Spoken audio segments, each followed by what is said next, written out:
Hello everyone, Papa Stanimus here. Today we're going to review some of the dumbest people in court and some crazy freakouts. Now the crimes that these people committed are pretty awful, so just giving you fair warning on that.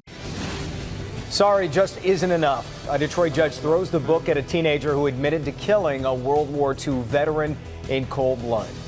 George Stewart was just 17 years old when he killed 91-year-old Paul Monchnik inside his Detroit home. And it was decided today for that cold-blooded killing, he will be at least 47 years old before he sees freedom again.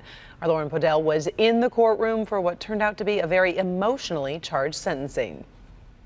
George Stewart was 17 years old when he beat and set fire to a 91-year-old man, his next-door neighbor, a World War II veteran. And now this teenager could be 78 years old by the time he's out of prison. No one should be able to leave this world like that. And I understand that Mr. Munchkin was a good man, and he deserved to die like he did.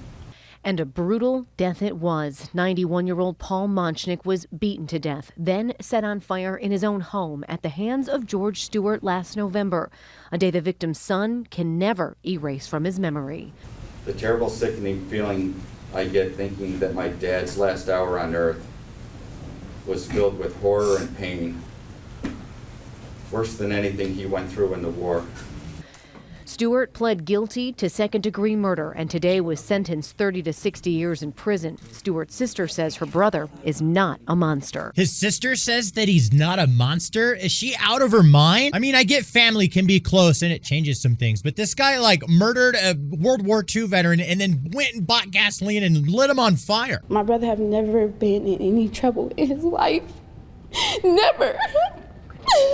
Oh, he never did anything wrong before. He's such a good person. Look how he acts when he's being interviewed by the same station that's covering this story. You might remember Local 4 actually interviewed the then 17-year-old who lived next door to Monchnik the morning his body was found. And I just seen the person driving off with his car. Next thing you know, 2 minutes later, I walk in the house and we smell fire.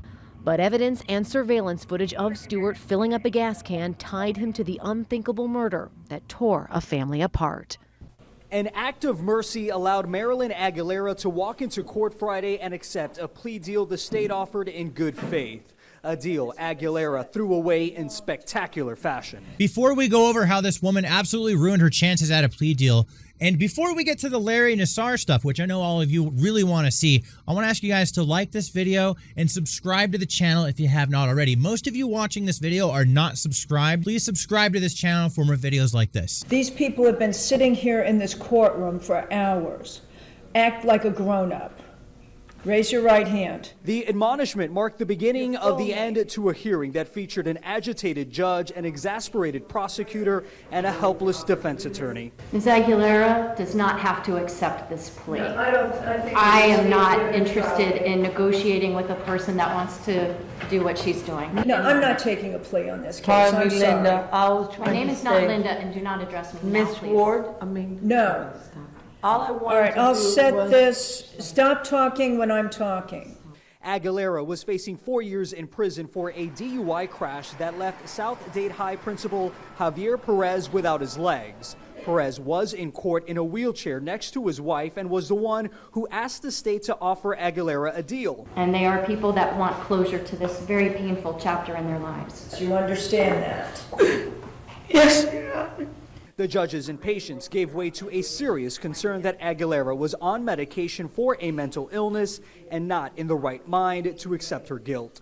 Did you ever advise her not to take the medication? I would never have advised her. I'm not a doctor. I'm a criminal defense attorney. That's not my job. Unfortunately, today was a disaster. You know, she's a mess, and there's no excuse for this behavior at all. Now it's time to go over Larry Nassar. This guy assaulted a bunch of gymnasts, young girls, for many years, and then he was finally busted and had to sit through all of these people telling him how much of a piece of trash he is. And this guy had the audacity to write a letter to the judge asking not to have to listen to all these people say what they have to say to him, whose lives he ruined. Then complaining to the judge, he said after so many victims addressed him in court saying it was, quote, detrimental to his mental health. Well, what the judge had to say about that. Here's ABC's Lindsey Davis tonight.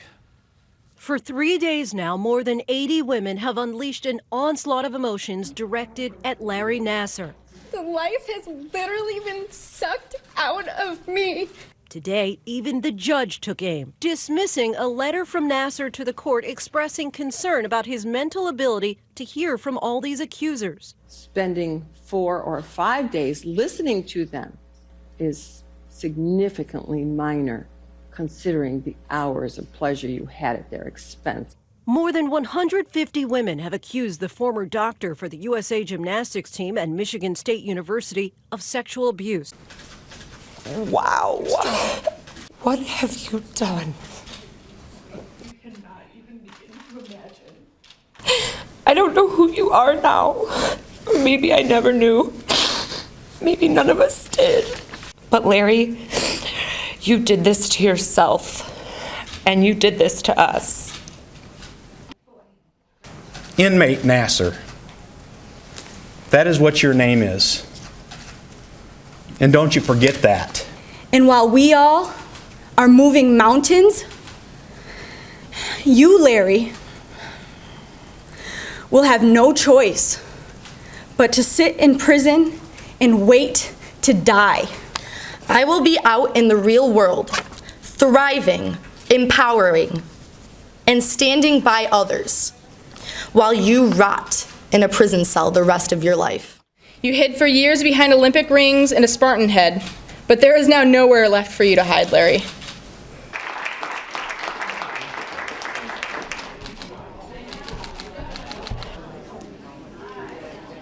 So over 100 women spoke to this man in court and said what they had to say. And this guy wrote a letter to the judge trying to get that to stop. He said he couldn't take it anymore. And this is what the judge had to say. Because you are guilty, aren't you? Are you guilty, sir? I said my plea, exactly. As much as it was my honor and privilege to hear the sister survivors, it is my honor and privilege to sentence you. Because, sir, you do not deserve to walk outside of a prison ever again. You have done nothing to control those urges. I just signed your death warrant. I need everyone to be quiet.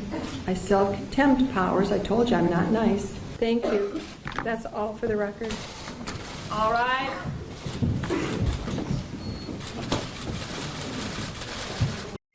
That was a tough one to get through, my friends. I'm not gonna lie, I started to get kind of emotional during the editing process of this video. There's so much footage over so many days, so many stories from people that are so powerful, and they just shook me to my core. I'm so glad this guy was busted and that he's behind bars, that justice has been served. Thank you guys very much for watching. I appreciate you. If you guys had any powerful emotions while you were watching this video, please let me know in the comments down below. I know I did. It was something else putting this video together. But anyways, thank you guys very much, and I'll see you in the next one.